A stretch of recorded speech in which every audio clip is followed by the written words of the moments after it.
वीर प्रताप के नीचे लेटी जुनूती ने कमजोर स्वर में पूछा, तुमने ये सब कैसे किया? वीर प्रताप ने कुछ छिपाने की जरूरत नहीं समझी। वह सीधे बोला, यह एक घनिष्ठ साधना है जिसे पुरुष और स्त्री साथ मिलकर कर सकते हैं। जुनूती ने पूछा, यिन यांग संतुलन, शैतानी संप्रदाय की दुष्ट विद्या। वीर प्रताप हंसा, अगर यिन यांग संतुलन होता तो मेरी इस तीव्रता से तुम अब तक सूखी लाश बन चुकी होती। क्या तुम्हें ध्यान नहीं आया कि तुम्हारी शक्ति लगातार बढ़ रही है? कुछ दिन पहले भी इसी विधि से मैंने तुम्हें महागुरु की सीमा पार कराई थी। जुनूती ने सोचा, हालांकि यह साधना शैतानी संप्रदाय की दुष्ट विद्याओं से बहुत मिलती जुलती थी, पर नतीजे देखकर लगता था कि यह यिन यांग संतुलन नहीं है। अगर यह शैतानी विद्या होती तो वीर प्रताप के इस तरीके से वह अब तक मर चुकी होती। खासकर उस 2 रात और 1 दिन के बाद तो मरना तय था, पर उल्टे वह महागुरु बन गई। तो क्या ये सच्ची साधना है? जुनूती को तुरंत बात समझ आ गई। उसने जल्दी से पूछा, इस दुनिया में ऐसी विद्या का होना नामुमकिन है। यह विधि तुम्हें किसने दी? इस पल वीर प्रताप ने उसके कान में फुसफुसा कर कहा, प्रिय पत्नी, तुम्हें नहीं मालूम, इसका मतलब यह नहीं कि दुनिया में नहीं है। जुनूती को वीर प्रताप की बात पर विश्वास नहीं हुआ। वह अपने अनुमान पर अड़ी रही कि यह विधि किसी दूसरी दुनिया से आई होगी और बहुत संभव है कि कोहरे वाले क्षेत्र से। वीर प्रताप द्वारा कोहरे वाले क्षेत्र के बारे में पूछे गए सवालों को जोड़कर जुनूती का अनुमान और मजबूत हो गया। उसी समय वीर प्रताप का एक हाथ जुनूती की चिकनी कोमल देह पर फिर रहा था। वह बोला, यह साधना कोई भी नहीं कर सकता। क्या तुम जानती हो कि इसमें क्या शर्त है? जुनूती ने पूछा, क्या शर्त? वीर प्रताप ने जवाब दिया, इस साधना को करने के लिए पुरुष और स्त्री को एक दूसरे को पसंद करना चाहिए। उनके बीच स्नेह होना चाहिए। अगर एक पक्ष में दूसरे के प्रति भावना नहीं है तो ये साधना नहीं हो सकती। जुनूती को तुरंत समझ आ गया कि वीर प्रताप क्या इशारा कर रहा है। वह कह रहा था कि वह उसे पसंद करती है, इसलिए वे दोनों ये साधना कर पा रहे हैं। जुनूती ने तुरंत इनकार कर दिया, असंभव। मैं तुम्हें कैसे पसंद कर सकती हूँ? ये शर्त बिल्कुल जरूरी नहीं है। वीर प्रताप बोला, जितना चाहो इनकार कर लो, फायदा नहीं होगा। जुनूती के मन में उथल पुथल मच गई। वह इस सच्चाई को मानने से डर रही थी। अगर वीर प्रताप की बात सच है तो इसका मतलब है कि वह इस पुरुष को पसंद करती है। हालांकि उसे उसका शरीर पसंद था और वह उसे बहुत सुंदर मानती थी, पर यह सिर्फ शारीरिक आकर्षण था। उसका दिल कैसे इस पर आ सकता था? राजमहल में पली बड़ी स्त्री के लिए ऐसी भावनाएं नामुमकिन थीं। वीर प्रताप ने कहा, ठीक है, सुबह हो चुकी है और मुझे काम है, इस विषय पर अभी और बात नहीं करते। बस इतना समझ लो कि अब तुम मेरे बिना रह नहीं सकती। इस बार जुनूती ने वीर प्रताप की बात का विरोध नहीं किया। अगले ही पल वीर प्रताप उसके शरीर से उठा और स्नानागार की ओर जाने लगा। तभी जुनूती ने अचानक करवट ली और वीर प्रताप की ओर तमाचा मार दिया। जुनूती का हाथ वीर प्रताप के शरीर तक पहुंचने ही वाला था कि जैसे कोई अदृश्य शक्ति ने उसे रोक लिया। हाथ आगे नहीं बढ़ सका। उसी पल वीर प्रताप ने सिर घुमाकर जुनूती की ओर देखा। वह अभी अभी हमला करने वाली थी, पर उसका हाथ हवा में ही रुक गया था। वीर प्रताप के होंठ हल्के से ऊपर मुड़ गए। मैंने कहा था ना, शक्ति लौटने के बाद भी तुम कर क्या लोगी? मुझे मारने का मन ही नहीं करता तुम्हारा। जुनूती ने अपने हवा में रुके हाथ को देखा। उसे विश्वास नहीं हो रहा था। वह सचमुच मार नहीं पाए। इसने उसे दासी की तरह सताया, फिर भी वह उस पर हाथ नहीं उठा पाए। पहले जब वह वीर प्रताप पर हमला नहीं कर पाई थी तो बहाना बना सकती थी कि वह उसके नियंत्रण में है, पर इस बार अलग बात थी। उसकी शक्ति लौट आई थी। वीर प्रताप पीठ किए हुए था। वह आसानी से हमला कर सकती थी, पर वह कर ही नहीं पाए। कोई शक्ति उसे रोक नहीं रही थी। बस दिल में दर्द हो रहा था। जैसे ही उसने हमला करने की कोशिश की, दिल में चुभन उठी। जुनूती सोच में खोई हुई थी कि वीर प्रताप ने तेजी से उसका कलाई पकड़ ली। उसकी पतली देह को बिस्तर से उठाया और गोद में लेकर स्नानागार की ओर चल पड़ा। जुनूती अचानक शांत हो गई। अब वह विरोध नहीं कर रही थी। उल्टे उसने अपनी बाहें वीर प्रताप के गले में डाल दी और उसे स्नानागार तक ले जाने दिया। स्नानागार में पहुंचकर जब दोनों पानी में बैठे और वीर प्रताप ने उसे अपनी बाहों में लिया तो जुनूती ने आखिरकार कहा, मैं बहुत बड़ी महत्वाकांक्षा वाली स्त्री हूं। जुनूती का स्वर अब पहले से बहुत नर्म हो गया था। वह अब खुद को इस महल नहीं कह रही थी। जुनूती की अचानक आई इस बात सुन वीर प्रताप ने बेफिक्री से कहा, मुझे पता है। जुनूती आगे बोली, क्या तुम्हें डर नहीं लगता कि तुम्हारी स्त्री बनकर मैं उत्तर राज्य को उलट पुलट कर दूंगी? वीर प्रताप बोला, अगर डर लगता तो तुम्हें राजप्रासाद में आने ही नहीं देता, नहीं तुम्हें अपनी स्त्री बनाता। वीर प्रताप का जवाब सुन जुनूती चुप हो गई। काफी देर बाद उसने फिर पूछा, क्या तुम सचमुच पूरे महाद्वीप को एक करने वाले हो? वीर प्रताप ने जुनूती की मोती जैसी पीठ को धीरे धीरे सहलाते हुए कहा, पहले तो मुझे पूरा संसार एक करने की इतनी तीव्र इच्छा नहीं थी, पर अब बात बदल गई है। वीर प्रताप ने जुनूती की मोती जैसी पीठ को धीरे धीरे सहलाते हुए कहा, पहले तो मुझे पूरा संसार एक करने की इतनी तीव्र इच्छा नहीं थी, पर अब बात बदल गई है। तुमने मुझे समझा दिया कि कोहरे वाले क्षेत्र में और भी भयंकर शक्तियां हैं। अगर मैं जल्दी से जल्दी इस दुनिया को एक नहीं कर लेता और उन शक्तियों से लड़ने की तैयारी नहीं करता तो जिस दिन कोहरे का प्रतिबंध टूटेगा और वे दुश्मन बाहर निकल आएंगे, तब न सिर्फ मेरा राज्य मिट जाएगा बल्कि मेरी स्त्रियां भी पकड़कर उनकी दासी बना दी जाएंगी। मुझे कभी यह एहसास नहीं होना चाहिए कि मेरा देश नष्ट हो गया। जुनूती ने पूछा, क्या तुम्हें दूसरे साम्राज्यों को पूरी तरह मिटाना ही है? क्या उनके साथ सहयोग करना नामुमकिन है? वीर प्रताप मुस्कुराकर बोला, ये थोड़ी भूली सोच है। हर राज्य के हित अलग अलग हैं। वे कभी सचमुच एक नहीं हो सकते। भले ही बड़े साम्राज्य मिलकर कोहरे वाले क्षेत्र के दुश्मनों को रोकने की कोशिश करें, पर दुश्मन को बस फूट डालनी होगी या कुछ लालच देना होगा, फिर यह ढीला गठबंधन तुरंत बिखर जाएगा। जुनूती ने सोचा तो उसे लगा कि वीर प्रताप ठीक कह रहा है। अगर गठबंधन सिर्फ ऊपरी होगा तो सच्चा मुकाबला करना मुश्किल होगा। हो सकता है कुछ राज्य कोहरे के दुश्मनों के सामने घुटने टेक दें। तब बाकी राज्यों पर दोहरी मार पड़ेगी। समझ तो आ गई थी, पर जुनूती के मन में उदासी छा गई। दुनिया को एक करना सबसे अच्छा तरीका है ताकत जुटाने का, पर वह हारने वाले पक्ष की थी। अगर वीर प्रताप ने दुनिया एक करने का फैसला कर लिया तो महान वो राज्य निगल लिया जाएगा और उसका रानी बनने का सपना हमेशा के लिए टूट जाएगा। अब उसे थोड़ा अफसोस होने लगा कि उसने वीर प्रताप को कोहरे वाले क्षेत्र के बारे में बता दिया। अगर वीर प्रताप को कोहरे में छिपे शक्तिशाली दुश्मनों का पता नहीं चलता तो शायद वह इतनी जल्दी दूसरे राज्यों को मिटाने की जल्दी नहीं करता। अब जब उसे खतरे का एहसास हो गया है तो वह एकीकरण की रफ्तार और तेज कर देगा। जुनूती को अचानक लगा जैसे उसने महान वो राज्य के साथ गद्दारी कर दी हो।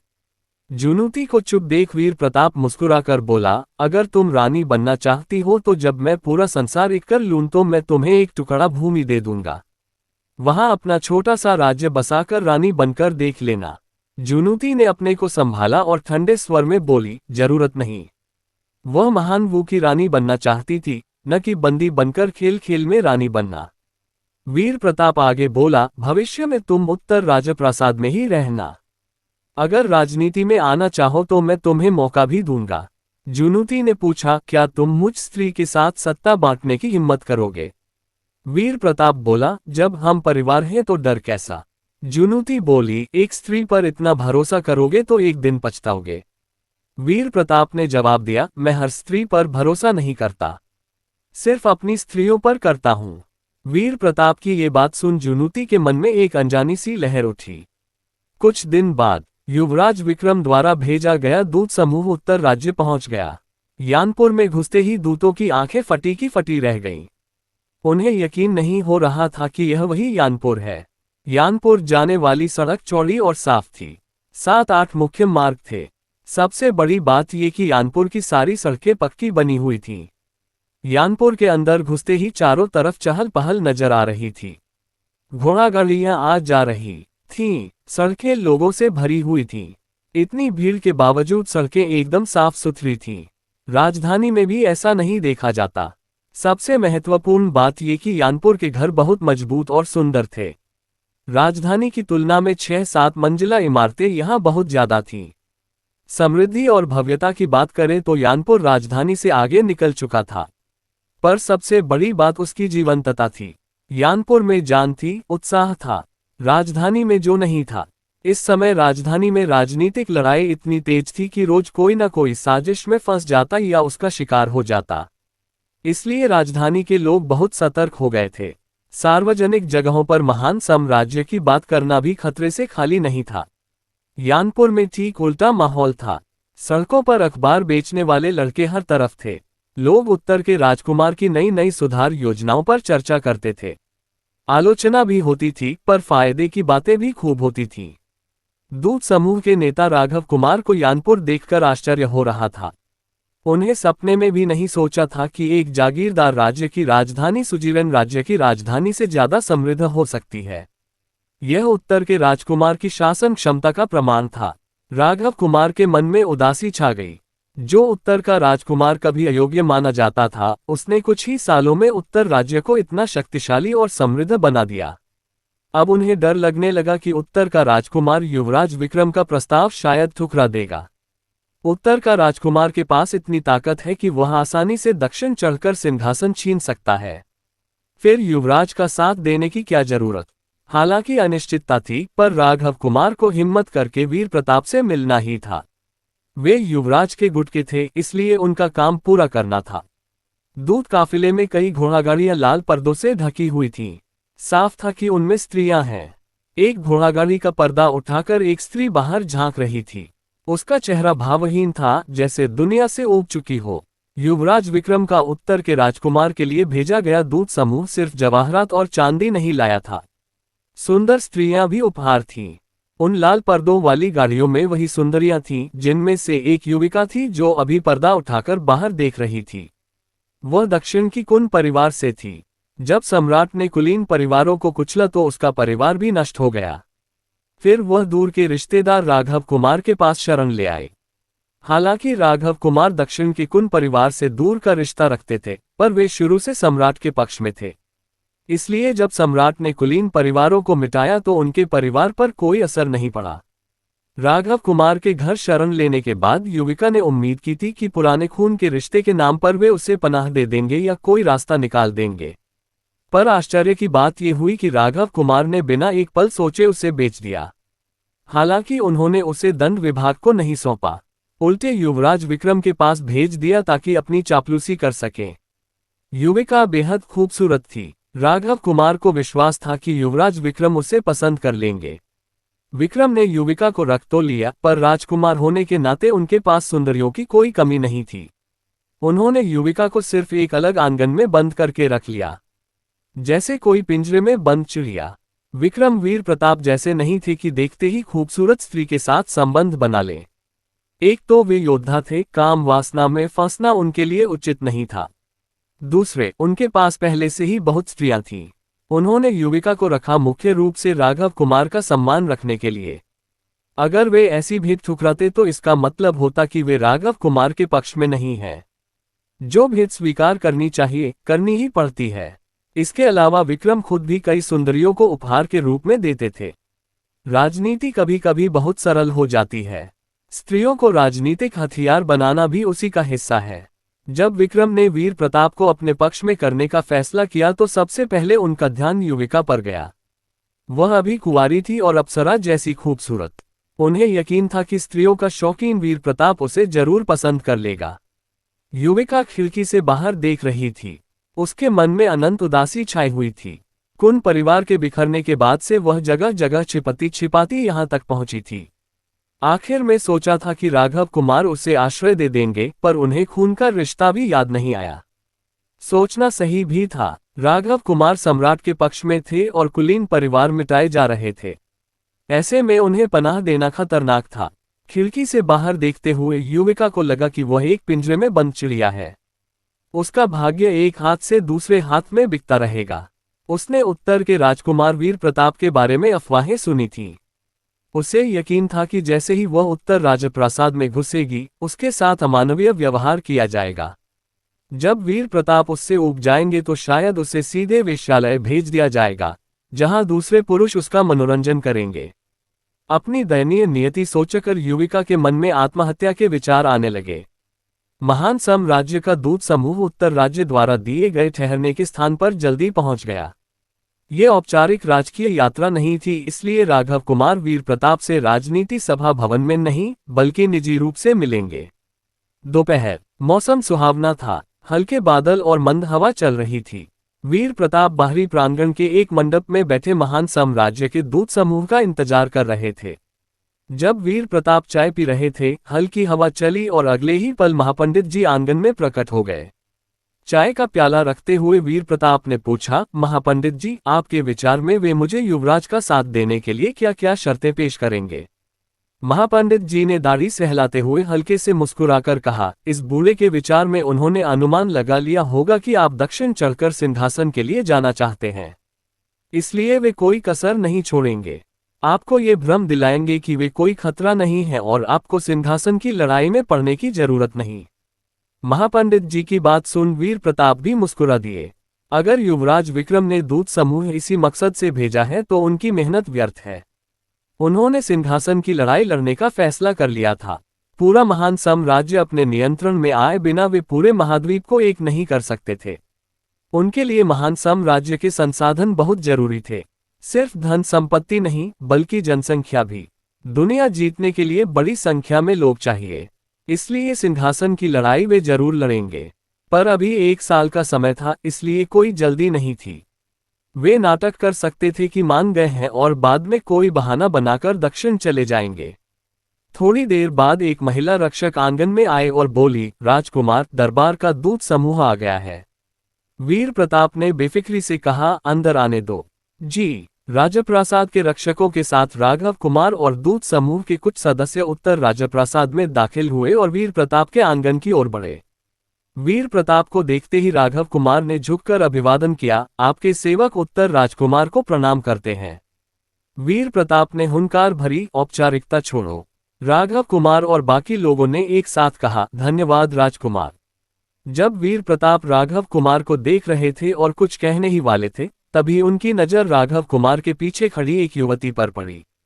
हल्के गुलाबी पारदर्शी वस्त्र पहने, बालों में आड़ू के फूल जैसा कंधा लगाए, देह सुंदर और लचीली। बिना प्रणाली के भी वीर प्रताप समझ गए कि उसकी रेटिंग 90 से ऊपर होगी। फिर भी उन्होंने प्रणाली से उसकी पहचान की। नाम, युविका।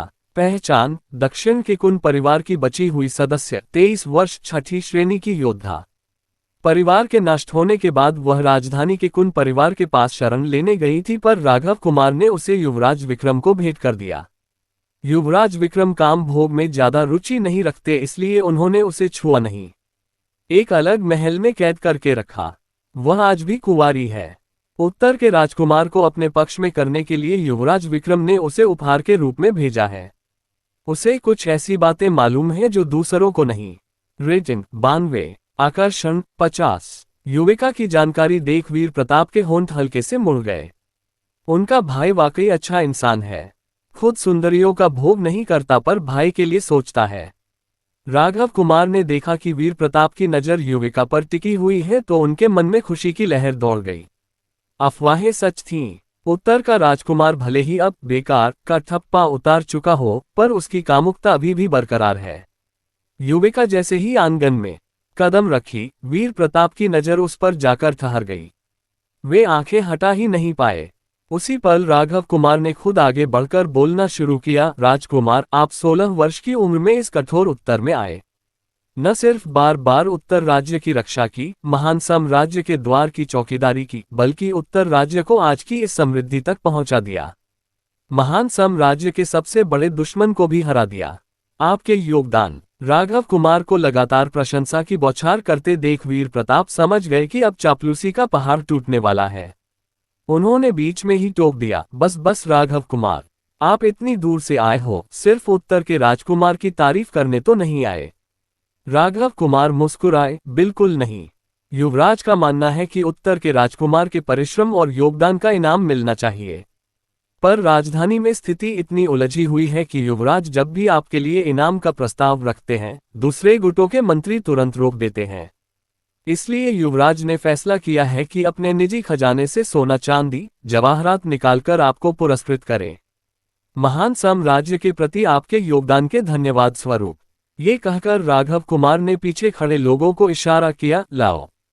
अगले ही पल उत्तर राजप्रासाद के रक्षकों ने दर्जनों बड़े बड़े संदूक आंगन में रख दिए। राघव कुमार आगे बोले, युवराज को पता है कि आपको सुंदरियां भी बहुत पसंद हैं, इसलिए उन्होंने विशेष रूप से कुछ अप्सरा जैसी सुंदर कन्याएं चुनी हैं, जो आपको भेंट हैं। ये सब कुंवारी हैं। ये कहते हुए राघव कुमार ने सिर घुमाकर युविका की ओर देखा और चेहरा कठोर कर लिया। ठंडे स्वर में बोले, अब से तुम राजकुमार की हो, जाओ उनकी सेवा करो। युविका बिना भाव के बोली, जी राघव कुमार। फिर युविका वीर प्रताप की ओर बढ़ी। वीर प्रताप ने उसे नहीं रोका। जल्दी ही युविका वीर प्रताप के पीछे खड़ी हो गई। वीर प्रताप ने सोने चांदी और जवाहरात से भरे संदूकों पर एक नजर डाली और मुस्कुराए, राघव कुमार अब घुमाव फिराव छोड़ दो। जो कहना है सीधे कहो। युवराज इतना सब कुछ बिना वजह तो नहीं भेजेंगे। राघव कुमार तुरंत बोले, राजकुमार की बुद्धि तीखी है। राजकुमार, युवराज का इरादा है कि वे उत्तर राज्य को स्वतंत्र राज्य बनाने का पूरा समर्थन करेंगे। साथ ही देश के उत्तर की सारी भूमि आपको दे देंगे। वीर प्रताप ठहाका मारकर हंसे, क्या युवराज को डर है कि यह राजकुमार दक्षिण चढ़कर सिंहासन के लिए लड़ने जाएगा? वीर प्रताप की आवाज में कड़वाहट सुन राघव कुमार के माथे पर पसीना छूट गया। राजकुमार, ज्ञानपुर अब राजधानी से भी ज्यादा समृद्ध हो गया है। सुना है उत्तर राज्य में आम लोग अब भूखे ठंडे नहीं रहते। महान साम्राज्य के दूसरे हिस्सों के लोगों से बेहतर जीवन जी रहे हैं। आपके लिए वर्तमान महान साम्राज्य सिर्फ एक गड़बड़झाला है। अब जब आपने उत्तर राज्य को इस कदर विकसित कर लिया है तो सिंहासन की क्या जरूरत? अगर आप दक्षिण चढ़ आए तो उत्तर राज्य की सेना से सिंहासन छीनना मुश्किल नहीं। पर सिंहासन पर बैठने के बाद भी उत्तर राज्य में आपने जो कुछ किया है, उससे महान साम्राज्य की प्रजा आपको कभी स्वीकार नहीं करेगी। अगर विद्रोह शुरू हो गया तो आपके लिए नया बड़ा संकट खड़ा हो जाएगा। राघव कुमार की बात सुन वीर प्रताप हल्के से मुस्कुराए। लगता है महापंडित जी सही कह रहे थे। युवराज विक्रम या उनके आसपास के लोगों को एहसास हो गया है कि मैं दक्षिण जाने वाला हूं, इसलिए इतनी जल्दी दूध भेज दिया। वीर प्रताप बोले, तुम्हारी कुछ बातें सही हैं, पर उत्तर राज्य के विकास के लिए भारी मात्रा में संसाधनों की जरूरत है। यहाँ की भूमि उपजाऊ नहीं है, फसलें अच्छी नहीं होती। हालांकि अब उत्तर के लोग भूखे नहीं रहते, पर इसका बड़ा कारण यह है कि हम दूसरे राज्यों से बहुत सारा अनाज खरीदते हैं। अगर एक दिन दूसरे राज्य अनाज बेचना बंद कर दे तो उत्तर के लोग फिर वही पुरानी भूख और ठंड के दिन देखेंगे। इसलिए उत्तर के लोगों के पेट भरने के लिए भी इस राजकुमार को उस सिंहासन की लड़ाई लड़नी पड़ेगी। राघव कुमार ने माथे का पसीना पोंछा और तुरंत बोले, राजकुमार का उत्तर राज्य की प्रजा के प्रति ये लगाव आपको सच्चा शासक साबित करता है। पर आप अच्छी तरह जानते हैं कि अगर आप सेना लेकर दक्षिण आए तो अनगिनत लोग मारे जाएंगे। आप इतने दयालु हैं तो युद्ध शुरू करने की इच्छा क्यों करें? राघव कुमार की बात सुन वीर प्रताप को हंसी आने लगी। ठंडी हंसी के साथ बोले, तो क्या उत्तर राज्य के लोग भूखे ठंडे रहने लायक हैं? ये कहते हुए वीर प्रताप ने अपनी भारी ऊर्जा एक पल में छोड़ दी। राघव कुमार और पूरा दूत समूह तुरंत घुटनों के बल बैठ गए। राघव कुमार जल्दी से बोले, बिल्कुल नहीं, युवराज ने इससे बेहतर समाधान सोचा है। वीर प्रताप बोले, ओह, तो सुनाओ क्या समाधान है?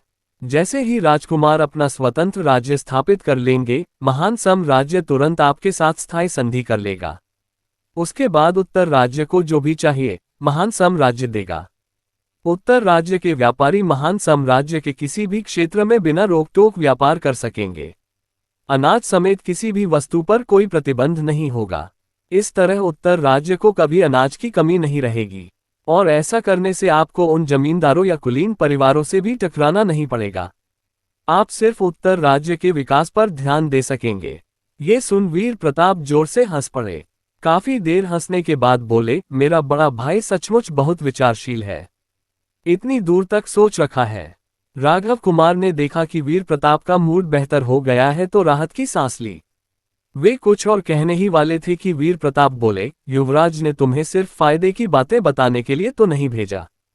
सीधे बताओ, उत्तर राज्य को स्वतंत्र बनाने के समर्थन के अलावा और क्या शर्तें हैं? या यूं कहो कि युवराज इस राजकुमार से क्या चाहते हैं? राघव कुमार ने कहा, राजकुमार आपकी बुद्धि अद्भुत है। युवराज चाहते हैं कि आप खुलकर उनका समर्थन करें और जरूरत पड़ने पर सेना लेकर दूसरे राजकुमारों को रोके। वीर प्रताप के होंठ हल्के से ऊपर मुड़ गए। एक मोहक और शैतानी मुस्कान उनके चेहरे पर खेल गई। राघव कुमार कुछ और कहने ही वाले थे कि वीर प्रताप बीच में ही बोल पड़े, बहुत अच्छा, मैं मान गया। वीर प्रताप के इतनी जल्दी मान जाने पर राघव कुमार और बाकी लोग एक पल के लिए स्तब्ध रह गए। उन्हें लगा था कि उत्तर का राजकुमार और शर्तें लगाएगा, पर ये तो बिना कुछ कहे सहमत हो गया। राघव कुमार अविश्वास भरे स्वर में बोले, राजकुमार, आप सच में मान गए? वीर प्रताप ने बेफिक्री से कहा, युवराज मेरे बड़े भाई हैं, उन्हें मुंह दिखाना तो बनता है। इसके अलावा महान साम्राज्य में सदियों से ज्येष्ठ पुत्र को सिंहासन देने की परंपरा रही है। अब जब रीति रिवाज बिगड़ गए हैं तो सही राह पर लौटना चाहिए।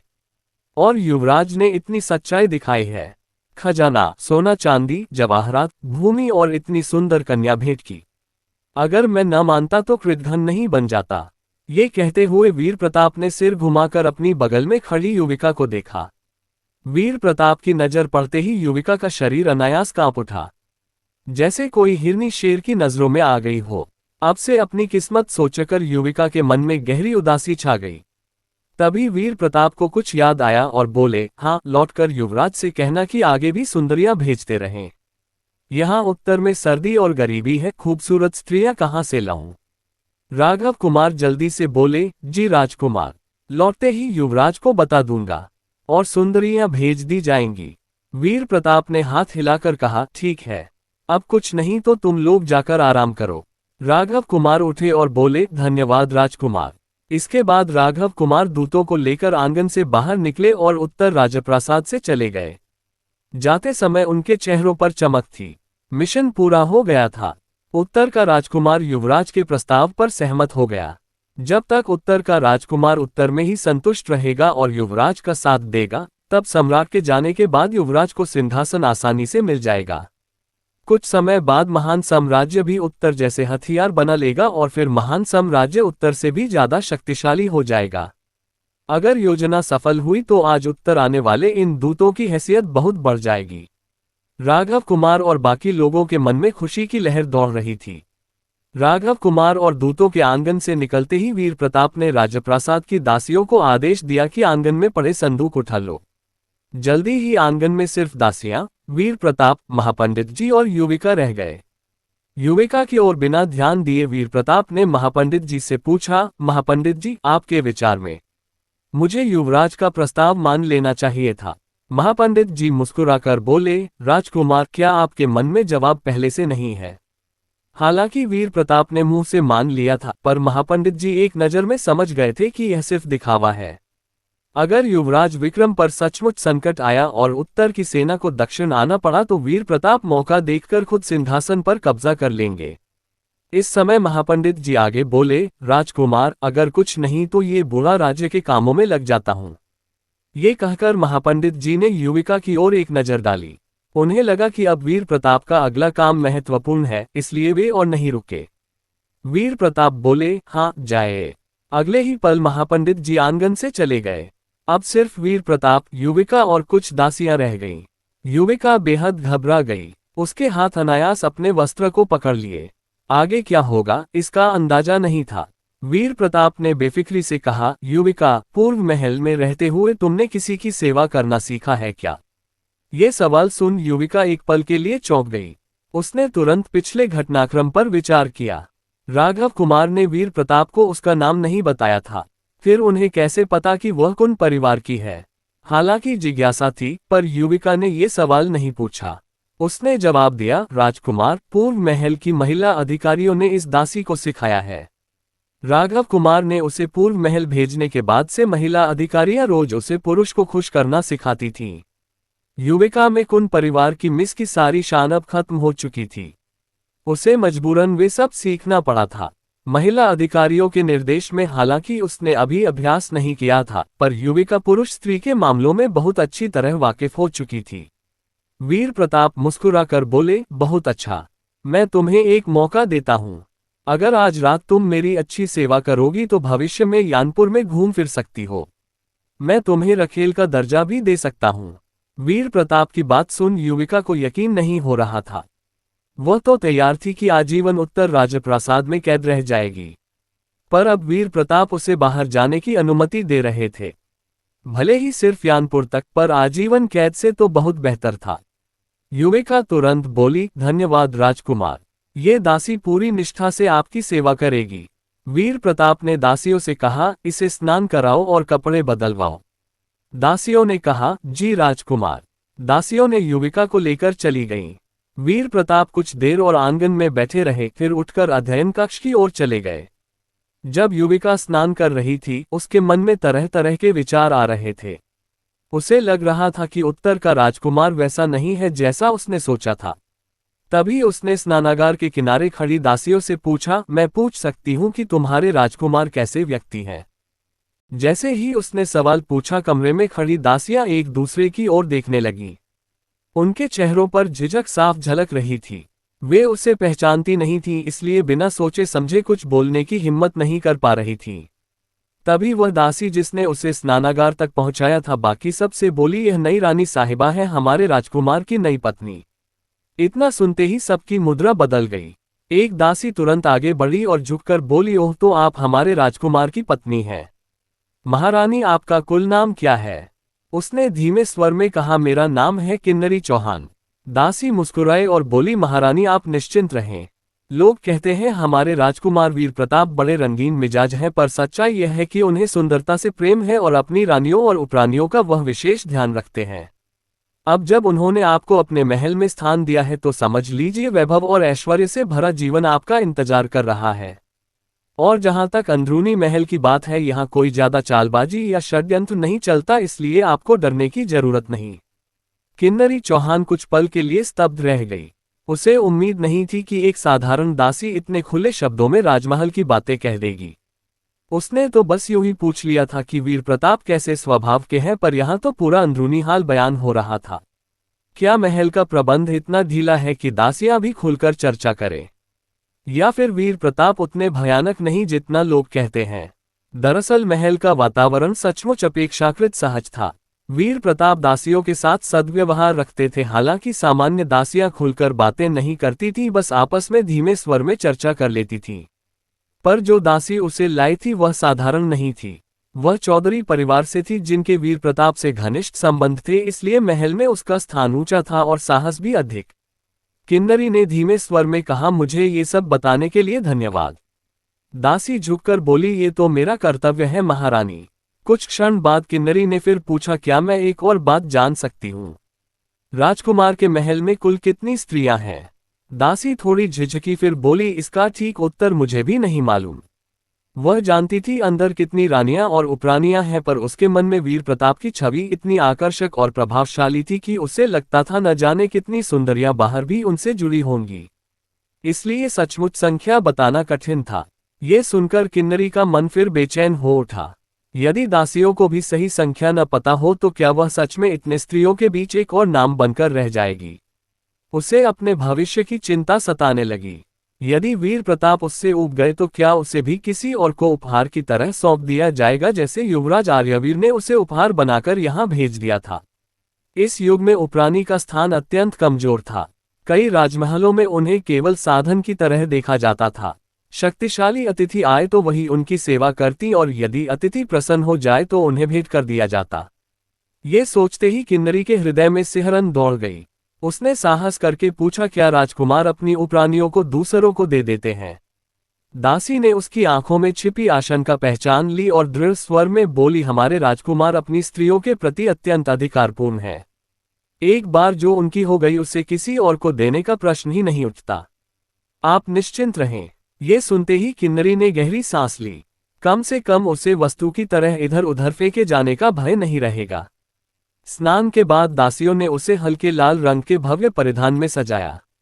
जब वह दर्पण के सामने बैठी तो अपने ही प्रतिबिंब को देखकर उसका हृदय तेजी से धड़कने लगा। पूर्व महल में उसे शिष्टाचार सिखाया गया था, यहाँ तक कि पुरुष की सेवा कैसे करनी है ये भी समझाया गया था, पर वास्तविक अनुभव आज पहली बार होने वाला था।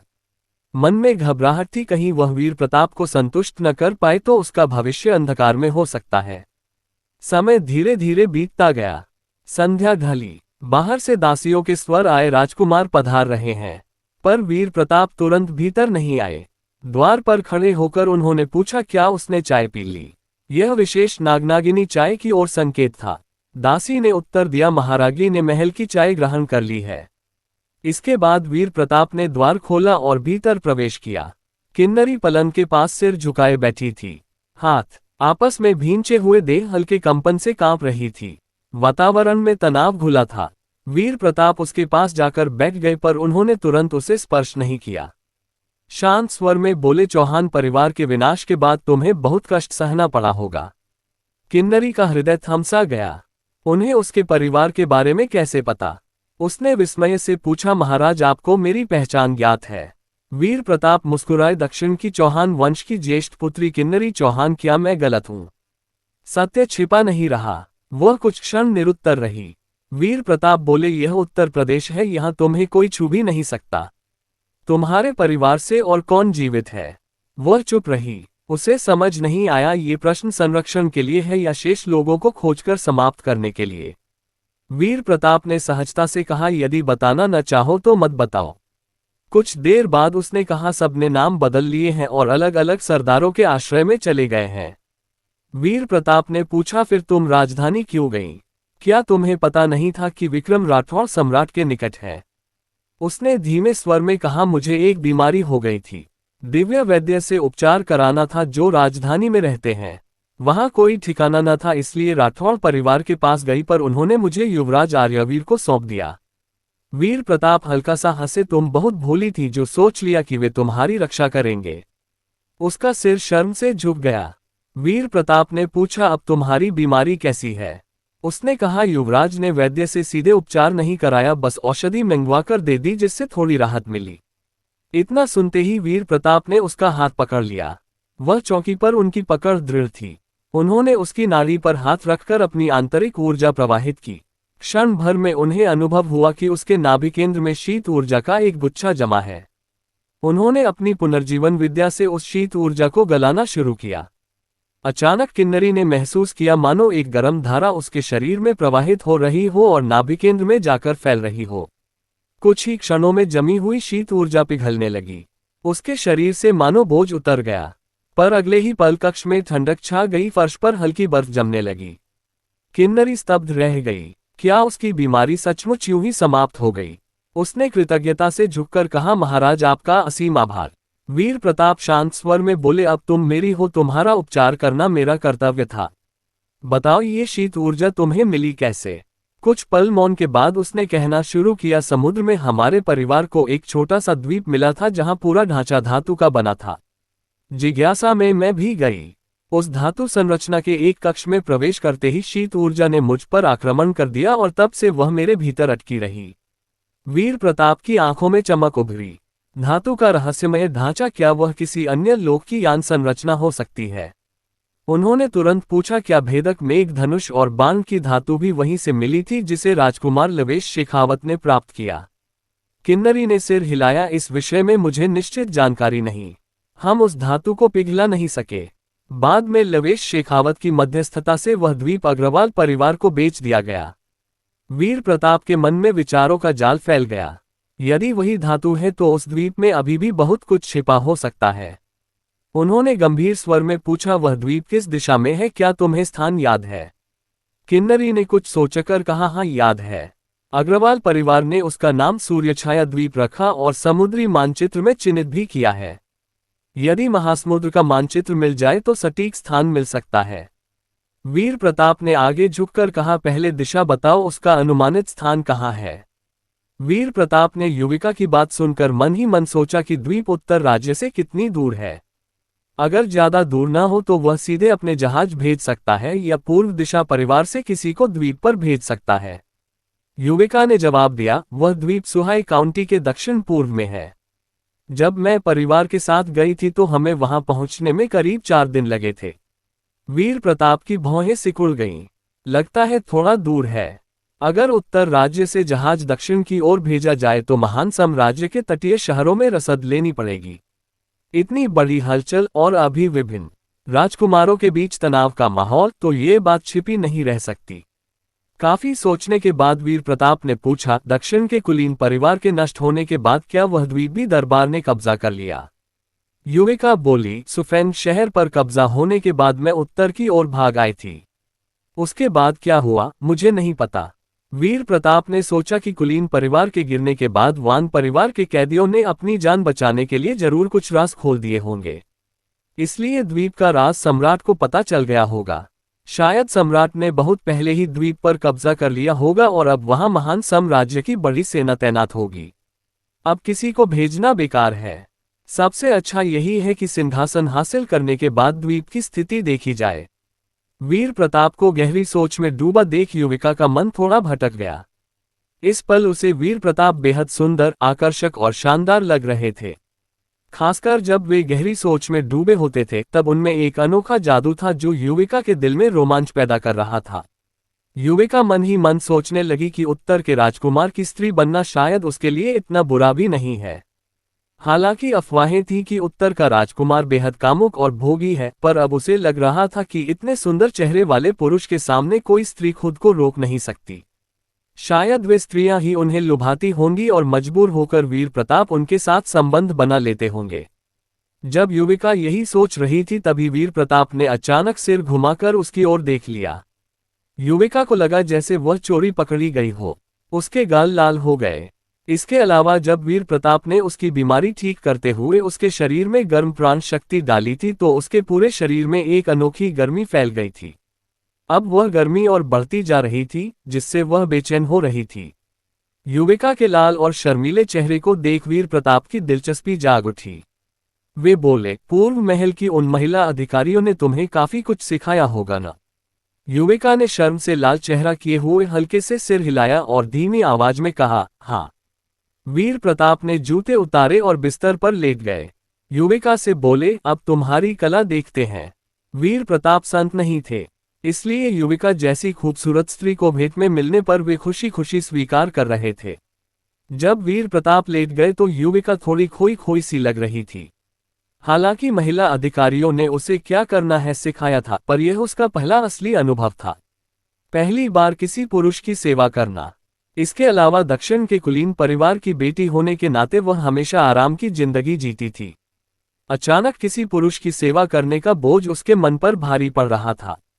शर्म से उसका चेहरा जल रहा था, पर फिर भी यह सोचकर कि सिर्फ वीर प्रताप को खुश करके ही वह उत्तर राजप्रासाद में रह सकती है और वेश्यालय की गंदगी से बच सकती है, उसने हिम्मत की। युविका ने जूते उतारे, फिर अपनी नाजुक मोती जैसी उंगलियों से वीर प्रताप के वस्त्र उतारने लगी। पूरी तरह वीर प्रताप तकिए पर सिर रखे उसे देख रहे थे। वे खुद कुछ नहीं कर रहे थे, मन ही मन सोच रहे थे कि अगर युविका पुरुष की सेवा में निपुण निकली तो उसे उनकी पत्नियों और रखेलों को सिखाने का काम सौंप दिया जाए। इसलिए वे अब युविका का परीक्षण कर रहे थे कि वह कितनी अच्छी परफॉर्म करेगी। युविका के हाथ बेहद कोमल थे। उसने जल्दी से वीर प्रताप के वस्त्र उतार दिए। जब उसने देखा कि वीर प्रताप अभी भी कपड़े पहने हैं तो वीर प्रताप ने बेफिक्री से कहा, अपने कपड़े भी उतार दो। ये सुन युविका का चेहरा और लाल हो गया। वह धीरे से बोली, जी राजकुमार। उसने तेजी से अपना वस्त्र खोला और वीर प्रताप के सामने खुद को नंगा कर दिया। जब उसने नीचे देखा और कुछ चीजें देखी तो वह चौंक गई। फिर यह सोचकर कि राजकुमार को अच्छी तरह सेवा करने पर ही उसकी जिंदगी आसान होगी, युविका ने डर को दबाया और वीर प्रताप की सेवा शुरू कर दी। उनकी मालिश करने लगी। युविका के कोमल स्पर्श देख वीर प्रताप मुस्कुराकर बोले, लगता है पूर्व महल की उन स्त्रियों से तुमने सचमुच अच्छे से सीखा है। ये सुन युविका को गहरी शर्मिंदगी हुई। पहले दक्षिण के कुलीन परिवार सिंहासन तक को नियंत्रित कर सकते थे और सम्राट का भी विरोध कर सकते थे। उस समय उनके परिवार के युवक युवतियों की हैसियत बहुत ऊंची थी। कुछ राजकुमार या जागीरदार भी उनके सामने विनम्र रहते थे, पर अब परिवार नष्ट हो गया। शेन कन के लिए उसे उत्तर के राजकुमार के सामने ये सब करना पड़ रहा है। एक पल के लिए युविका के मन में गहरी उदासी और दुख भर गया। उसने कभी सपने में भी नहीं सोचा था कि वह एक दिन उत्तर के राजकुमार के सामने ये सब करेगी और वे उसकी कला पर टिप्पणी करेंगे। हालांकि मन में बहुत दुख था, पर युविका ने हाथों की गति नहीं रोकी। आगे का समय युविका ने पूरी निष्ठा से वीर प्रताप की मालिश की, पर वीर प्रताप जैसे जवान पुरुष के लिए युविका की कोशिशें अभी भी काफी नहीं थीं। वीर प्रताप ने तुरंत करवट ली और युविका को अपने नीचे दबा लिया। युविका चौंक गई। वह कुछ कहने ही वाली थी कि वीर प्रताप ने हाथ से उसका मुंह बंद कर दिया। युविका सिर्फ दबी हुई आवाजें निकाल पाए। वीर प्रताप ने युविका को चूमा नहीं। उन्हें कुछ चीजें चखने का मन नहीं था, पर बिना चुंबन के भी युविका अंत में हार गई। बधाई हो स्वामी, आपने एक नई रखेल प्राप्त की। इनाम, जनरेटर का नक्शा और 10 जनरेटर सेट। स्वामी ने रखेल के साथ स्नेह बढ़ाया। प्राण शुद्धि मंत्र के अनुभव अंक बढ़े, हृदय नियंत्रण विद्या के अनुभव अंक 1000 बढ़े। तीसरी परत में ब्रेक थ्रू। सुबह जब युविका की आंख खुली तो उसे लगा कि दो मजबूत बाहें उसकी पतली कमर को कसकर जकड़े हुए हैं और उसकी पीठ पर कुछ बोझ सा है। एक पल के लिए उसे कल रात की सारी घटनाएं याद आ गईं। युविका ने सिर तकिए पर रख दिया जैसे सब कुछ भूल जाना चाहती हो। काफी देर बाद उसे पुरुष की आवाज सुनाई दी, पूर्व महल में तुमने जो कौशल सीखा था वह उपयोगी तो है, पर अभी और अभ्यास की जरूरत है। ये सुन युविका तुरंत घबरा गई। उसे समझ नहीं आ रहा था कि क्या वह वीर प्रताप के परीक्षण में पास हो गई या नहीं। जब युविका घबराई हुई थी तभी वीर प्रताप आगे बोले, आज से तुम मेरी रखेल हो। तुम इसी आंगन में रहोगी। स्नान करके दासी से कहना कि वह तुम्हें वायु मंडप ले जाए। रानी साहिबा से मिलना है। वीर प्रताप की बात सुन युविका के मन का बोझ आखिरकार उतर गया। वह परीक्षण में पास हो गई थी। हालांकि उसे लग रहा था कि कल रात उसने वीर प्रताप की अच्छी सेवा नहीं की थी और ज्यादातर काम वीर प्रताप ने ही किया था। फिर भी अब उसके पास भविष्य का सहारा हो गया था और उसकी बीमारी भी खत्म हो गई। अगर वह उत्तर राजप्रासाद में रह सके तो दक्षिण की पुरानी जिंदगी भले न लौटे, पर बेघर होने से तो बेहतर है। सामान्य दिनों की तरह वीर प्रताप बिस्तर पर नहीं रुके। स्नान करके कपड़े बदलकर वे राजनीति सभा भवन की ओर चले गए। आज छोटी सभा थी और वे किसी स्त्री के लिए उसे टाल नहीं सकते थे। छोटी सभा में अधिकारियों ने उत्तर राज्य के विभिन्न जिलों की इस साल की स्थिति बताई। वीर प्रताप ध्यान से सुनते रहे। जब सभी अधिकारियों ने अपनी रिपोर्ट दे दी तो वीर प्रताप की नजर कृषि विभाग के अधिकारी पर पड़ी। कृषि विभाग नया बनाया गया विभाग था। वीर प्रताप ने इसे इसलिए बनाया था ताकि तेजी से उच्च उपज वाली फसलों को बढ़ावा दिया जा सके और उत्तर राज्य को अनाज की कमी से छुटकारा मिले। वीर प्रताप ने पूछा, आलू और शकरकंद जैसी फसलों का प्रचार कैसा चल रहा है? कृषि मंत्री ने तुरंत जवाब दिया, राजकुमार, वर्तमान प्रगति के अनुसार अगले साल उच्च उपज वाली फसलें पूरे उत्तर राज्य में फैला दी जाएंगी। तब उत्तर राज्य के आम लोग पेट भरने की चिंता नहीं करेंगे। कृषि मंत्री का जवाब सुन वीर प्रताप हल्के से मुस्कुराए। लगता है इन फसलों का प्रचार उनकी उम्मीद से भी तेज हो रहा है। बहुत अच्छा, अगले साल शरद ऋतु आते ही वे दक्षिण की ओर सेना लेकर जाएंगे। वीर प्रताप ने बाकी सरकारी कामों के बारे में भी पूछा। करीब 2 घंटे बाद छोटी सभा खत्म हुई। वे उत्तर राजप्रासाद लौटे और अध्ययन कक्ष जाने ही वाले थे कि अचानक लिन वान्युन ने पीछे से उन्हें पुकारा। वीर, वीर। लिन वान्युन की आवाज सुन वीर प्रताप मुड़े। उन्होंने देखा कि लिन वान्युन के परिपक्व मोहक गाल हल्के लाल हो रहे हैं। वे थोड़ी शर्मीली लग रही थीं। हालांकि लिन वान्युन चित्रा के साथ मिलकर वीर प्रताप को वीर कहती थीं, पर उन्हें अभी भी यह संबोधन अजीब लगता था। इस छोटे से छोकरे के साथ घनिष्ठ संबंध बनाने के बाद उन्हें वीर कहना और भी अजीब लगता था। पर वीर प्रताप की जिद थी इसलिए उन्हें मजबूरन ऐसा कहना पड़ता था। वीर प्रताप ने पूछा, यून आंटी, क्या बात है?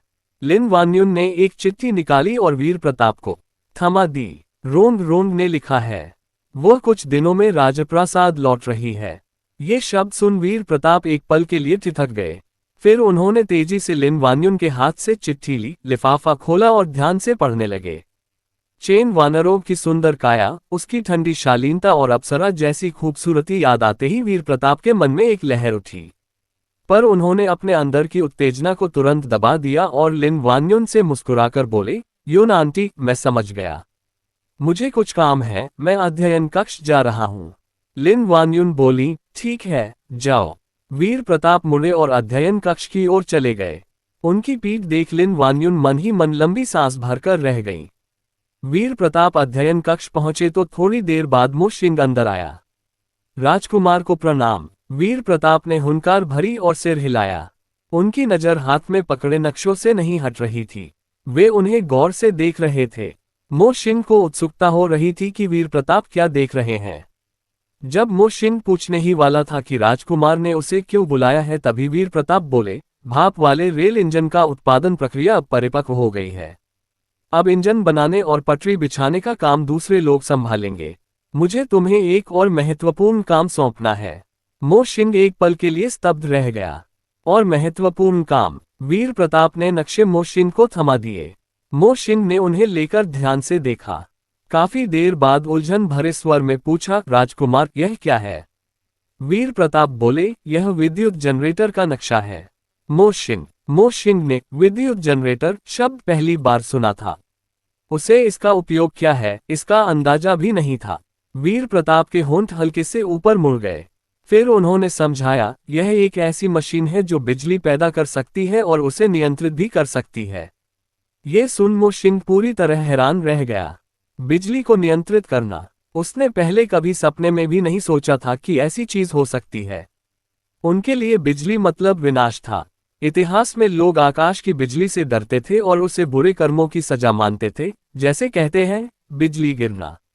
मोशिंग को विश्वास नहीं हो रहा था कि इस दुनिया में बिजली को नियंत्रित करने वाली मशीन बनाई जा सकती है। अगर ऐसी मशीन बन गई तो ठहरो, भले ही मशीन बन जाए, इसका उपयोग क्या होगा? क्या इसे हथियार के रूप में इस्तेमाल किया जा सकता है, जैसे बिजली छोड़कर दुश्मनों पर हमला करना या कुछ ऐसा? मोशिंग आखिरकार प्राचीन काल के व्यक्ति थे। उन्होंने जनरेटर का नाम तक नहीं सुना था, उपयोग की तो बात ही छोड़ दें। वीर प्रताप ने एक पल सोचा, फिर मोशिंग से बोले, जनरेटर के बहुत सारे उपयोग हैं। सही बात तो यह है कि बिजली के बहुत सारे उपयोग हैं। ठीक समय पर मेरे पास कुछ जनरेटर हैं। जब मैं किसी को बुलाकर उन्हें लगा दूंगा तब तुम्हें बिजली के उपयोग समझा दूंगा। अगले कदम में मैं तुम्हारे लिए एक विशेष टीम बना दूंगा जो बिजली के उपयोग पर शोध करेगी। मोशिंग ने तुरंत कहा, जी राजकुमार। हालांकि उन्हें नहीं पता था कि जनरेटर का क्या उपयोग हो सकता है, पर मोशिंग देख सकते थे कि वीर प्रताप को जनरेटर पर कितना विश्वास है। जब उत्तर के राजकुमार किसी चीज को इतना महत्व देते हैं तो वह निश्चित रूप से बहुत महत्वपूर्ण है। मोशिंग मन ही मन सोचने लगे कि जनरेटर का उपयोग और प्रसार भाप के इंजन से कम नहीं होगा। इस तरह शायद उनका नाम फिर इतिहास में दर्ज हो जाएगा। भविष्य में अपने नाम के कई क्षेत्रों में आने का ख्याल आते ही मोशिंग का मन रोमांच से भर गया। तभी वीर प्रताप बोले, आज इन नक्शों को लेकर जाओ और उन्हें अच्छे से समझो। फिर उन कारीगरों को ढूंढो जिनमें तुम्हें संभावना दिखे। उनसे पूछो कि क्या वे बिजली शोध टीम में शामिल होना चाहते हैं। अगर हाँ तो समय आने पर उन्हें ले आना। मोशिंग उत्साह से बोले, जी हुजूर, ये दास जाता हूँ। कहते ही मोशिंग उत्साह से भरे हुए जनरेटर के नक्शे लेकर उत्तर राजप्रासाद से बाहर निकल गए। आधा महीना पलक झपकते बीत गया। बिजली की शोध टीम जल्दी बन गई। मोशिंग और उनके जैसे प्राचीन लोगों को ये समझाने के लिए कि बिजली क्या है, वीर प्रताप ने उन्हें रोज राजप्रासाद बुलाकर खुद पाठ पढ़ाए। इस आधे महीने में वीर प्रताप विशेष रूप से व्यस्त दिख रहे थे। न सिर्फ उन्हें मोशिंग और दूसरों को पढ़ाना था, बल्कि रात में अध्ययन कक्ष में राज्य के काम भी संभालने थे। भले ही वे छद्म स्वर्गीय थे और उन्हें ज्यादा नींद की जरूरत नहीं थी, फिर भी रोज इतना व्यस्त रहने से वीर प्रताप को थोड़ी थकान महसूस होने लगी थी। उस दौरान उन्होंने किसी स्त्री को छुआ तक नहीं था। वीर प्रताप की इस व्यस्तता को राजप्रासाद के अंदरूनी महल की सभी स्त्रियां देख रही थीं। खासकर जूनूती राजप्रासाद में आने के बाद से वीर प्रताप की हर हरकत पर नजर रखे हुए थी। हालांकि वह शर्त हार चुकी थी और नियम के अनुसार उसे उत्तर राजप्रासाद में रहकर वीर प्रताप के बच्चे पैदा करने चाहिए थे, पर वास्तव में वह इतनी आज्ञाकारी स्त्री नहीं थी। मन में अभी भी थोड़ी नाराजगी थी।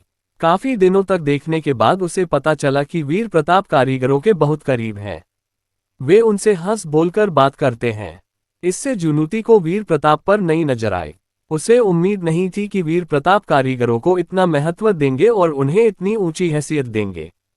किसी भी दूसरे राज्य में कारीगर निम्न वर्ग माने जाते थे। उच्च पद वाले लोग गंदे कारीगरों के साथ समय बिताना तो दूर, उनके पास जाने से भी घृणा करते थे। पर वीर प्रताप में ये सब बातें नहीं थीं। उन्होंने आधे महीने तक कारीगरों को राजप्रासाद बुलाया और उनसे बातें की। एक और सुहानी सुबह जूनूती उठी, हल्का नाश्ता किया और फिर बाहरी प्रांगण में अध्ययन कक्ष से थोड़ी दूर वाले मंडप में जा बैठी। यह उनकी स्वतंत्रता की सीमा थी। हालांकि उन्हें राजप्रासाद से बाहर जाने की अनुमति थी, पर वह बाहर जाकर कुछ व्यवस्था करने की बजाय यहीं रहकर उस युवक के छोटे छोटे राज जानना ज्यादा पसंद करती थी। तभी मोशिंग एक समूह कारीगरों को लेकर अध्ययन कक्ष के बगल वाले कमरे की ओर बढ़े। ये देख जूनूती मन ही मन सोचने लगी कि क्या उत्तर राज्य कोई नया शक्तिशाली हथियार बना रहा है। राजकुमार रोज इन कारीगरों को राजप्रासाद बुला रहे हैं। ये सोच जूनूती की भौहें सिकुड़ गईं और चेहरा ठंडा पड़ गया। उत्तर राज्य की तोपें पहले ही काफी भयंकर हैं। अगर वे तोपों से भी ज्यादा शक्तिशाली हथियार बना ले तो बड़े साम्राज्य सचमुच इस युवक के महाद्वीप एक करने के रास्ते को नहीं रोक पाएंगे। उन्हें किसी तरह जांच करनी होगी। पर कैसे? सीधे वीर प्रताप से पूछें। उनके पास आने को आधा महीना हो गया। सीधे पूछना आसान नहीं। हालांकि जुनूती जानती थी कि वीर प्रताप इसलिए नहीं आए क्योंकि उनसे उब गए हैं। मुख्य कारण ये था कि हाल में वे बहुत व्यस्त थे। जुनूती यह साफ देख रही थी।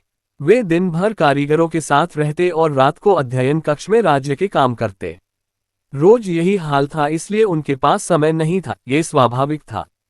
दोपहर, धूप धरती पर बिखर रही थी। मो शिंग और दूसरे कारीगर अध्ययन कक्ष के बगल वाले बड़े कमरे से वीर प्रताप के साथ बाहर निकले। अध्ययन कक्ष के आंगन से निकलते ही कारीगरों ने वीर प्रताप को प्रणाम किया और बोले, राजकुमार का ये ज्ञान हमें देने के लिए हम आपका बहुत आभार मानते हैं।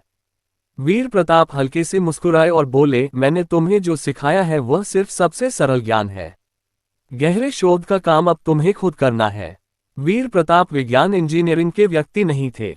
उन्हें बस सामान्य ज्ञान था, इसलिए उन्होंने जो सिखाया वह सबसे सरल और बुनियादी था। पर मो शिंग और उनके जैसे प्राचीन लोगों के लिए ये जानकारी काफी थी। उन्हें बिजली क्या है समझ आ गई थी और सबसे महत्वपूर्ण बात यह कि अब उन्हें बिजली से पहले वाला डर नहीं लगा। अब उन्हें बस जनरेटर बनने का इंतजार करना था, फिर वे बिजली के साथ प्रयोग शुरू कर सकते थे। इस समय मो शिंग कारीगरों को लेकर एक स्वर में बोले, हम राजकुमार की उम्मीदों पर खरे उतरेंगे। वीर प्रताप संतुष्ट होकर सिर हिलाया और बोले, ठीक है, अब जाकर इन बातों पर विचार करो। जनरेटर बन जाने पर मैं किसी को भेजकर तुम्हें सूचना दे दूंगा। समूह ने फिर वीर प्रताप को प्रणाम किया और प्रणाम के बाद मुड़कर उत्तर राजप्रासाद से बाहर चले गए। इस समय जुनूती अभी भी बाहरी प्रांगण के मंडप में बैठी थी। कारीगरों के मुस्कुराते चेहरों को देख उनकी जिज्ञासा और बढ़ गई कि वे क्या चर्चा कर रहे थे। तभी एक काले और सफेद वस्त्र पहने स्त्री जुनूती की नजर में आई। उस स्त्री का व्यवहार ठंडा और चेहरा बेहद सुंदर था। जुनूती को लगा जैसे उन्होंने इस स्त्री को कहीं देखा है, पर अभी याद नहीं आ रहा था। वह स्त्री सीधे अध्ययन कक्ष की ओर गई। उसे अध्ययन कक्ष की ओर जाते देख जुनूती मन ही मन सोचने लगी कि यह जरूर उत्तर राजप्रासाद की स्त्री होगी, यानी उस युवक की स्त्री। इधर उत्तर राजप्रासाद के अध्ययन कक्ष में मालिनी जैसे ही वीर प्रताप के अध्ययन कक्ष में घुसी, वीर प्रताप ने उन्हें जोरदार चुंबन से स्वागत किया। वीर प्रताप पूरे महीने व्यस्त रहे थे। हालांकि इस आधे महीने में उन्होंने स्त्रियों से मुलाकात की थी, पर अगले दिन तरोताजा रहने के लिए उन्होंने ज्यादा भोग नहीं किया था। आज आखिरकार उन्होंने कारीगरों को बिजली के बारे में पढ़ा दिया था। अब उन्हें फिर से खुद को आराम देने का समय मिल गया था। ठीक उसी समय मालिनी उनसे मिलने आई तो उन्होंने उसी से शुरू करने का फैसला किया। मालिनी वीर प्रताप के अचानक उत्तेजित हो जाने पर थोड़ी हैरान रह गईं। उन्हें समझ नहीं आ रहा था कि आने पर ही वे उन्हें इतना उत्तेजित क्यों कर रहे हैं। वे जल्दी से उनके चुंबनों में डूब गईं। उनकी आमतौर पर ठंडी गालें भी लाल हो गईं, जिससे वे कामुक स्त्री जैसी लग रही थीं। उसी पल वीर प्रताप ने मालिनी की पतली कमर को अपनी बाहों में जकड़ लिया और उन्हें आराम कक्ष की ओर धकेलते हुए पूछा, मालिनी आज मुझसे मिलने क्यों आए हो? वीर प्रताप का सवाल सुन मालिनी ने ठंडी सांस भरी, राजकुमार सचमुच बहुत व्यस्त व्यक्ति हैं। आपसे मिलने के लिए आधा महीना लग जाता है। पिछले आधे महीने में वीर प्रताप कारीगरों को पढ़ाने में व्यस्त थे, इसलिए उन्होंने द्वार पर खड़े रक्षकों को खास आदेश दे रखा था कि पढ़ाते समय कोई भी उन्हें परेशान न करे, चाहे कोई भी हो, जब तक बहुत जरूरी न हो। मालिनी काफी दिनों से वीर प्रताप से मिलना चाहती थी, पर हर बार जब वे आती तो राजप्रासाद के रक्षक कहते कि राजकुमार व्यस्त हैं और उन्हें समय नहीं है। उन्हें शक होने लगा था कि शायद वीर प्रताप उनसे ऊब गए हैं। सौभाग्य से उन्होंने देखा कि रोज कारीगर उत्तर राजप्रासाद में आ रहे हैं। उन्हें लगा कि शायद कोई बड़ा काम चल रहा है या वह युवक कुछ नया कर रहा है। हालांकि मालिनी उत्तर राजप्रासाद में वीर प्रताप से मिलने आई थी, पर वे ये जानने नहीं आई थी कि वे हाल में क्या कर रहे हैं। वे जुनूती के लिए आई थीं। मालिनी की नाराजगी भरी बात सुन वीर प्रताप ने उनके गाल पर हल्का चुंबन किया और बोले, मेरा दोष है, बाद में तुम्हारे पूरे शरीर पर लिखकर माफी मांग लूंगा। ये सुन मालिनी अनायास कांप उठी। काफी समय से वे वीर प्रताप के साथ घनिष्ठ नहीं हुई थी। आगे क्या होने वाला है ये सोचकर मालिनी को शक होने लगा कि क्या वे अब भी सहन कर पाएंगी। जल्दी ही दोनों आराम कक्ष में पहुंच गए, पर अंदर घुसते ही वीर प्रताप ने मालिनी के साथ तुरंत कुछ नहीं किया। उन्हें अचानक एक मजेदार विचार आया और बोले, मैंने हमेशा लिखा है, पर तुम्हारा लिखा कभी नहीं देखा। क्यों न तुम मेरे लिए कुछ लिखकर दिखाओ। ये सुन मालिनी मन ही मन थोड़ी बेबस हो गई। ये शैतान युवक अब नई चाल चला रहा है, पर उन्होंने इनकार नहीं किया। भावहीन चेहरे से बोली, ठीक है। मालिनी के मान जाने पर वीर प्रताप ने हाथ हिलाया। लेखनी, स्याही, कागज और स्याहीदान अध्ययन कक्ष से उड़कर आराम कक्ष की मेज पर आ गए। वीर प्रताप बोले, अब लिखो। मालिनी ने धीरे से लेखनी उठाई, स्याही में डुबोई और लिखने ही वाली थी कि उन्होंने पूछा, राजकुमार मुझे क्या लिखना है? वीर प्रताप मुस्कुराकर बोले, जो मन में आए लिखो। क्या लिख रही हो यह महत्वपूर्ण नहीं है, लिखने की प्रक्रिया महत्वपूर्ण है। मालिनी ने और कुछ नहीं पूछा और तुरंत लिखना शुरू कर दिया, पर जैसे ही लेखनी का नोक कागज पर पड़ा उन्हें शरीर में अजीब सा एहसास हुआ। वीर प्रताप उनकी देह को अपनी बाहों में जकड़े हुए थे। उनके हाथ उनके शरीर पर घूम रहे थे जिससे वे एकाग्र नहीं हो पा रही थी। ये कमीना, उन्हें पता था कि इतना आसान नहीं होगा। वीर प्रताप ने कभी गंभीरता से लिखा है क्या? हमेशा शैतानी करने का बहाना ही तो था। थोड़ी असुविधा महसूस होने के बावजूद मालिनी ने हिम्मत की और कागज पर एक अक्षर लिख दिया। जब मालिनी एक अक्षर लिखकर रुक गई तो वीर प्रताप ने उनके कान में फुसफुसाकर कहा, क्यों रुक गई? जारी रखो, मुझे तुम्हारी लिखावट देखने दो। चांदी जैसे दांत भींचकर मालिनी फिर लिखने लगी। फिर मालिनी ने कागज पर दर्जन भर अक्षर लिख दिए। तभी वीर प्रताप ने हाथ हिलाया और अचानक अध्ययन कक्ष से बहुत सारा कागज उड़कर आराम कक्ष में आ गया। कई मीटर लंबे कागज तुरंत आराम कक्ष के फर्श को ढक गए। वीर प्रताप मुस्कुराकर बोले, मालिनी, ये कागज बहुत छोटे हैं। फर्श पर बिछे कागज पर क्यों नहीं लिखती? मालिनी ने मुड़कर वीर प्रताप को घूरा, फिर बोली, राजकुमार, मैं लिखने के लिए नहीं आई थी। वीर प्रताप मुस्कुराकर बोले, तो फिर किस लिए आई थी? मालिनी के गालों पर लाली छा गई। उनका चेहरा और लाल हो गया। बिना कुछ बोले मालिनी ने लेखनी उठाए और फर्श पर बिछे कागज पर झुककर लिखना शुरू कर दिया। मालिनी ने अभी एक अक्षर लिखा ही था कि वीर प्रताप अचानक बोले, मालिनी, इस तरह झुककर लिखना तुम्हें असुविधाजनक लग रहा होगा। क्यों न घुटनों के बल बैठ जाओ। ये कहकर वीर प्रताप ने खुद मालिनी को मार्गदर्शन किया। उन्हें कागज पर घुटनों के बल बैठाया और एक हाथ से सहारा देते हुए दूसरे हाथ में लेखनी पकड़वाई। जब वे घुटनों के बल बैठ गईं तो उनका निचला हिस्सा हल्का सा ऊंचा हो गया। उनकी अनुपम सुंदर काया पूरी तरह उभर आई। ये देख वीर प्रताप की आंखें धुंधली हो गईं। खासकर जब मालिनी सफेद कागज पर काले अक्षर लिख रही थी तो ये दृश्य और भी मोहक हो गया था। इस पल मालिनी को नहीं पता था कि वीर प्रताप क्या देख रहे हैं। वे बस कागज पर लिखती जा रही थी। विदुषी स्त्री का लिखना का ये दृश्य वीर प्रताप अब और सहन नहीं कर पाए। अगले ही पल उन्होंने जोर से कुछ फाड़ दिया। फटाक की आवाज हुई। मालिनी अभी कुछ समझ भी नहीं पाई थी कि वह कुत्ता वीर प्रताप उनके बहुत करीब आ गया। माधवी राठौर भली भांति जानती थी कि वीर प्रताप के स्वभाव के पुरुष हैं। अचानक किए गए उनके दांव ने उसे संभलने का अवसर ही नहीं दिया था। आखिरकार उसे हार माननी पड़ी और परिस्थितियों को स्वीकार करना पड़ा। कुछ समय बाद जब वीर प्रताप के भीतर का आवेग शांत हुआ तो उन्होंने मुस्कुराते हुए कहा, क्या मैं तुम्हें किसी से मिलवाऊं? माधवी अभी भी अर्धचेतन सी थी। उसने धीमे स्वर में पूछा, किससे? वीर प्रताप ने हल्की हंसी के साथ कहा, उसी से जिसके बारे में तुम आज जानकारी लेने आई थी। ये सुनते ही माधवी सतर्क हो गई। उसने उनकी ओर देखते हुए कहा, आपने उसके साथ भी ऐसा ही किया है क्या?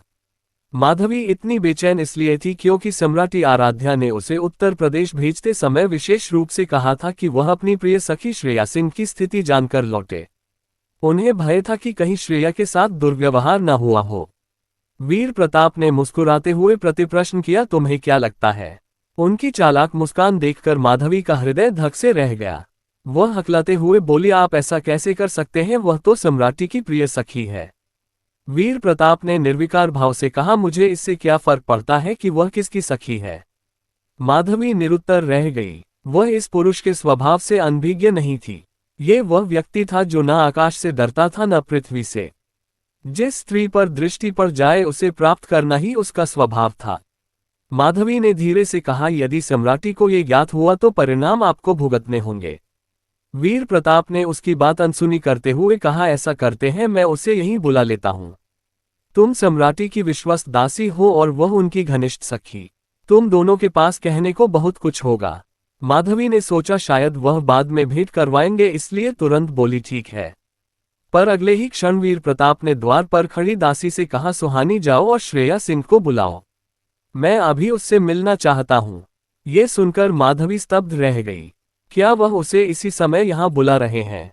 उधर बाहरी प्रांगण में श्रेया सिंह मंडप में बैठी प्रतीक्षा कर रही थी। वह जानना चाहती थी कि वह स्त्री वीर प्रताप के अध्ययन कक्ष में कितनी देर तक ठहरेगी। तभी सुहानी वहां पहुंची और झुककर बोली, महारानी, आपको राजकुमार ने अध्ययन कक्ष में बुलाया है। महारानी शब्द सुनते ही श्रेया के चेहरे पर एक क्षण के लिए छाया सी उतर आए। कभी वह सचमुच महारानी बनने का स्वप्न देखती थी, पर अब यह संबोधन उसके लिए एक कटु व्यंग्य बन चुका था। उसे ज्ञात था कि वीर प्रताप को उसे महारानी कहकर पुकारना और फिर उसकी गरिमा तोड़ना विचित्र आनंद देता है। फिर भी उसने स्वयं को संयत किया और बोली, चलो। अध्ययन कक्ष के बाहर पहुंचते ही उसे भीतर से अस्पष्ट ध्वनियां सुनाई दी। नया महल ध्वनिरोधी था, इसलिए सब स्पष्ट नहीं था, पर कुछ ऐसा था जिसने उसके मन में संशय जगा दिया। सुहानी ने द्वार खोला और कहा, भीतर विश्राम कक्ष में राजकुमार प्रतीक्षा कर रहे हैं। जैसे ही द्वार खुला भीतर की ध्वनियां तीव्र हुई। श्रेया के भौं सिकुड़ गए। उसे आभास हो गया कि भीतर क्या चल रहा है। फिर भी वह भीतर गई। जैसे ही वह विश्राम कक्ष के समीप पहुंची उसके कदम ठिठक गए। सामने का दृश्य उसे क्षण भर के लिए निशब्द कर गया। फर्श पर बिखरे श्वेत पत्रों पर लिखावट फैली थी। माधवी घुटनों के बल झुकी हुई थी, हाथ में लेखनी कांप रही थी और वीर प्रताप का एक हाथ उसकी कमर थामे हुए था, मानो उसकी इच्छा और देह दोनों पर अधिकार जमा रहा हो। कक्ष में चारों ओर सुलेख और चित्र टंगे थे, विद्वता की सुगंध बिखरी थी, पर उसी वातावरण में यह उन्मुक्त दृश्य चल रहा था। सबसे अधिक अपमानजनक बात यह थी कि वीर प्रताप ने स्पष्ट जान लिया था कि श्रेया आ चुकी है, फिर भी उन्होंने कोई परवाह न की। श्रेया ने ठंडे स्वर में पूछा, क्या आपने मुझे यहाँ केवल ये सब दिखाने के लिए बुलाया है? वीर प्रताप ने मुस्कुराकर कहा, नहीं, मैं तुम्हें किसी से मिलवाना चाहता था। उन्होंने माधवी का हाथ पकड़कर उसे उठाया और उसकी कमर थामे उसे श्रेया की ओर घुमा दिया। ये है माधवी राठौर, सम्राटी आराध्या का उपहार। ये सुनकर श्रेया क्षण भर के लिए स्तब्ध रह गई। उसे याद आया कि राजमहल से उसे यह जानने का दायित्व मिला था कि क्या माधवी वीर प्रताप के निकट आए हैं। अब पूछने की आवश्यकता ही क्या थी? दृश्य स्वयं उत्तर था। वीर प्रताप ने कहा, तुम दोनों सम्राटी से जुड़ी हो, एक उनकी सखी और दूसरी उनकी विश्वस्त। मुझे लगा तुम्हें साथ रहना चाहिए। माधवी अब से तुम्हारे प्रांगण में रहेगी। श्रेया के मन में संशय उठा, अवश्य ही इसके पीछे कोई योजना है।